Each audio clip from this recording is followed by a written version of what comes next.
Hello, Internet! Allow me to introduce you to my video game collection. I've been chipping away at it for quite a few years now, and it's great to have all these games available in one place. A lot of other people like to do this as well, including game companies themselves, surprisingly enough. They've been doing so for longer than you might think, with one of the earliest I can find dating back to the Atari 2600 in 1988.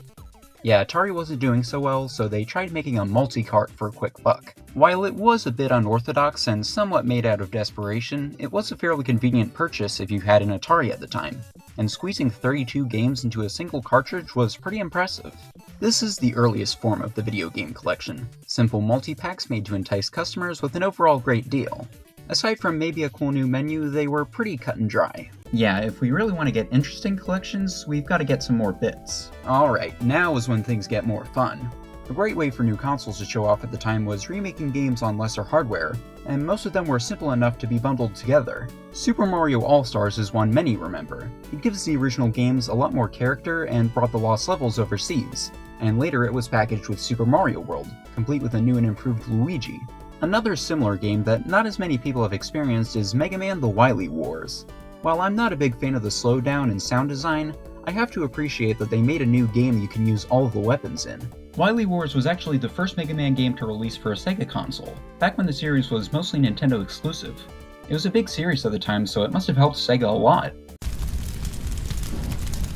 Unfortunately, Sega wasn't exactly at the top of their game in the late 90s, especially with the Sega Saturn. There were many reasons for that, but a major one was the lack of a major new Sonic game, although it wasn't Hedgehog-free. Since they knew they needed something Sonic-related for the Saturn, we ended up with Sonic Jam, a collection of Sonic 1, 2, 3, and Knuckles, along with a music player, tons of art and video files, and a fully 3D overworld to explore. The games might look the same, but they were actually rebuilt from the ground up with quality of life improvements. You can lock the carts together, and the variety of content was incredible for the time. Did it pay off for Sega? It turns out Atari wasn't the only company that turned to game collections in a time of desperation. When the GameCube was struggling to push units in the early 2000s, the Legend of Zelda Collector's Edition was made available with the purchase of a console, certain games, or a Nintendo Power subscription. It's nice to have options. There's a lot here, with the two Zeldas on NES and N64, along with a demo of the Wind Waker. No Link to the Past or Awakening, although you can play them on the GameCube with the Game Boy Player. Similarly, after we saw the release of Sonic Mega Collection. We have more Genesis titles compared to Sonic Jam, and combined with the adventure ports, the GameCube could play most of Sonic's library.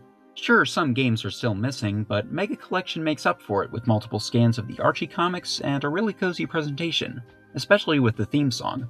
Makes me feel nostalgia for something I didn't grow up with. That's one of the really cool things a game collection can do. They can take games that aren't quite as widespread or easy to get your hands on anymore and make them accessible to a whole new crowd. There were a few that were released for Atari games, but one of the most prominent series of collections is Namco Museum. They've been doing this since the 90s, but each one manages to offer just a little something the others don't. There are even pseudo-spin-offs to the series, like Pac-Man Museum and Namcot Collection, which includes home console ports of the arcade games and even exclusive demakes of games like Pac-Man Championship Edition. One franchise that's fairly well known for collections is Mega Man. It makes a lot of sense, considering that in the heyday of the series, Capcom made enough entries to make a nice table out of. These are necessary releases. They've got a lot of quality of life features and extra content as usual, although it would be nice to see some bonus games that wouldn't get re-released otherwise. Sure, Mega Man Soccer is garbage, but we shouldn't forget about it. Nowadays there are so many different collections to choose from, but which one has the best value? Atari 50 has the most games and bonus content I can think of, but those games are a bit of an acquired taste. Super Mario 3D All-Stars contains 3 massive collectathon platformers and very little else. Oh, never mind, I think I found it.